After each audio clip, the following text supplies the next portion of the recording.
Good evening. আমরা যে মডেলটি বানিয়েছি সেটা হচ্ছে অটোমেটিক প্ল্যান্ট ওয়াটারিং সিস্টেম। এই মডেলটি বানিয়েছে আমি, শতদ্র রায়, অরূপ সাহা এবং আকাশ সরকার। আমি আপনাদের এই মডেলটি ডেমনস্ট্রেট করে দেখাচ্ছি। আমরা যে মডেলটি বানিয়েছি সেটি মূলত একটি কৃষিজ পদ্ধতি, কারণ আমরা জানি ভারতবর্ষ একটি কৃষিভিত্তিক দেশ এবং এখানকার সাধারণ মানুষের অনেকেই দাঁড়িয়ে আছে কৃষিকাজের ওপর এবং ভারতের অর্থনৈতিক ভিত্তিও হচ্ছে কৃষি। সেক্ষেত্রে ভারতীয় কৃষির অনেকগুলি ব্যাকওয়ার্ড দিক আছে, যেমন ভারতে অনেক সময় অত্যাধিক বৃষ্টির ফলে বন্যা হয় এবং সেক্ষেত্রে জলের অপচয় ঘটে এবং পাশাপাশি ফসলেরও ক্ষতি ঘটে। কিন্তু কখনো কখনো খরার সময় জলের অভাব ঘটে এবং ফসলের ক্ষতি হয়। এই মডেলটি যদি আমরা ব্যবহার করি তবে সেক্ষেত্রে এই ক্ষতি থেকে আমরা এড়াতে পারি।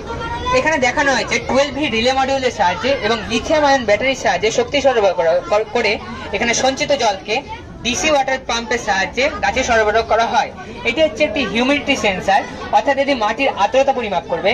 এখন দেখানো যাচ্ছে যে এই মাটিতে যথেষ্ট পরিমাণে আর্দ্রতা আছে, অর্থাৎ গাছে জলের আর প্রয়োজনীয়তা নেই।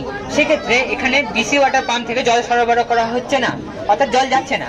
কিন্তু যখনই আমরা সেন্সারটিকে একটি শুষ্ক এলাকায় দিচ্ছি, অর্থাৎ যেখানে মাটির আর্দ্রতা কম আছে, সেক্ষেত্রে দেখানো যাচ্ছে যে জল পড়া শুরু হয়ে যাচ্ছে। এবং এই পদ্ধতিকে যদি আমরা ব্যবহার করি তবে ভারতীয় কৃষি অনেকটাই অগ্রগতি ঘটবে।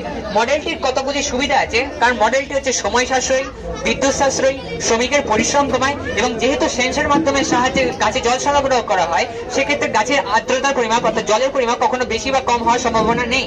এবং ভারতে বর্তমানে পশ্চিমবঙ্গ সরকার এবং ভারত সরকার উভয়ই মডেলটির উপর গুরুত্ব আরোপ করেছে এবং ভারতের এগ্রিকালচার ডিপার্টমেন্ট এই পদ্ধতির উপর আরো উন্নত করার চেষ্টা করছে।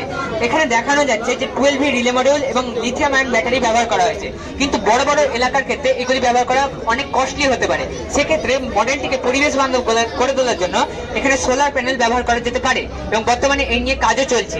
অ্যাজ এ সায়েন্স স্টুডেন্ট আমি বলতে পারি, যদি এই মডেলটি ভারতীয় কৃষিতে ব্যবহৃত হয় তবে ভারতীয় কৃষির অগ্রগতি অবশ্যই ঘটবে।